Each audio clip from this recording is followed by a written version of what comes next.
தொடர்ந்து ஃபங்க்ஷனாக வர்றதுனால நம்மளுக்கு வீட்டில் சரியாக குழம்பு வச்ச மாதிரியே இல்லை.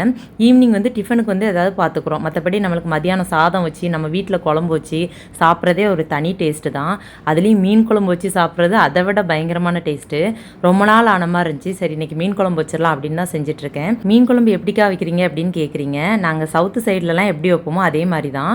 அதாவது மசாலா எல்லாமே ஒன்றாவே அரைச்சிருவோம். அரைச்சிட்டு அது கூட தக்காளி மிளகாய் எல்லாம் போட்டு வைப்போம். டேஸ்ட் வந்து சூப்பராக இருக்கும். இன்றைக்கி ஈவினிங்கும் ஒரு ஃபங்க்ஷன் வீடு தான் ஃப்ரெண்ட்ஸ், அங்கே தான் போகிறோம். என்ன ஃபங்க்ஷன் அப்படின்னா பர்த்டே ஃபங்க்ஷன்.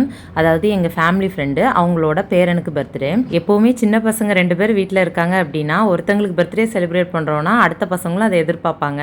இவங்க அதுக்காகவே 2 பேருக்குமே ஒரே மாதிரி ட்ரெஸ் போட்டு விட்டுருந்தாங்க. ஆனால் பர்த்டே என்னமோ ஒரு பையனுக்கு தான். அதே மாதிரி 2 பேருமே சேர்ந்து கேக் கட் பண்ணாங்க.